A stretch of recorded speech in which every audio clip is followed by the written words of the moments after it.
Les plaisanciers sont également victimes des caprices de la météo. Très peu de bateaux sont sortis du port des Minimes aujourd'hui, effrayés par un vent de 50 nœuds. Quand les touristes font la grimace, les directeurs de musées ont le sourire. C'est la ruée des vacanciers désœuvrés en quête d'un abri. Au musée maritime de La Rochelle, le nombre de visiteurs double les jours de pluie. La mobilisation des skippers rochelais pour le Kosovo. La nouvelle association Les Rochelles d'Hurlevent se propose de transporter des marchandises en bateau dans le monde à des fins humanitaires. Avec la guerre, elle a monté d'urgence une opération pour le Kosovo. Son but, apporter des vêtements et des produits d'hygiène en Albanie via l'océan. Départ prévu le 10 mai pour un voyage d'1 mois. On va traiter l'urgence de deuxième nécessité, celle qui consiste à réparer la situation créée par cette guerre, mais qui va s'installer malheureusement sur la durée. L'association dispose d'un bateau de 20 mètres, elle en cherche d'autres d'urgence, ainsi que des marins. Quant aux dons, ils sont naturellement les bienvenus. Entre les 40e rugissants et les 50e hurlants dans le grand sud de l'océan Indien, les militaires français traquent les pirates autour des Kerguelen. Les braconniers qui viennent de très loin pour pêcher sans autorisation un poisson qui rapporte gros, la légine. Mais souvent, ces armateurs n'ont pas plus de scrupules pour les hommes que pour les lois. Et quelquefois, arraisonner un bateau pirate, c'est sauver des vies humaines.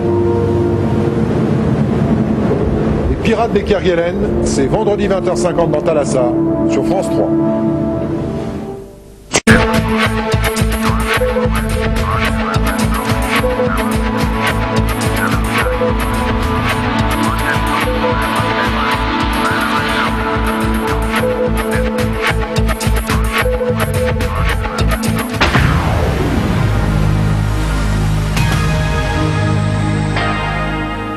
La solidarité avec les réfugiés du Kosovo s'organise dans la région. Un camion chargé de 12 tonnes de vivres a quitté Niort cet après-midi et des skippers rochelais vont mettre sur pied un acheminement maritime de produits de première nécessité. Le tournoi international de tennis d'Iteuil se poursuit. Il est réservé aux jeunes de 13 à 14 ans. Et cet après-midi, pour les huitièmes de finale, 2 jeunes du Pôle France de Poitiers se sont rencontrés. Le seul commerce de Gaine dans la Vienne est ouvert depuis 1948 et il est tenu par Rémi, un homme qui peut être à la fois musicien, coiffeur ou bien encore armurier. L'instabilité va persister demain dans le ciel de la région. Il y aura de nombreuses averses orageuses accompagnées de grésines. Parfois, les températures maximales seront voisines de 10 degrés. Prévision météo à la fin de ce journal.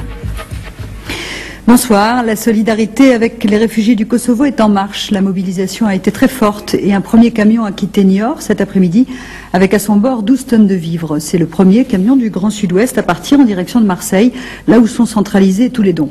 Ce camion a été affrété gratuitement par un transporteur de la crèche et l'opération a été menée par la Croix-Rouge et la Poste. Laurent Baumel et Éric Bess.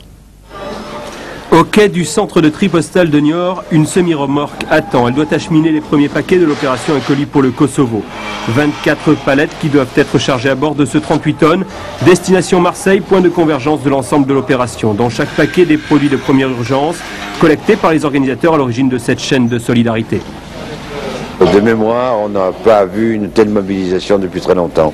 Et surtout la Croix-Rouge. La Croix-Rouge retrouve un dynamisme et retrouve l'esprit de notre fondateur du Nord, c'est-à-dire de lutte contre toute souffrance. Et la solidarité et la coopération sont à la hauteur de l'émotion suscitée par le drame vécu par le peuple kosovar. La Poste et de nombreuses entreprises locales se sont investies gratuitement. Tout le monde est mobilisé. Je pense que les Transports Grimaud ont bien joué leur place d'entreprise citoyenne.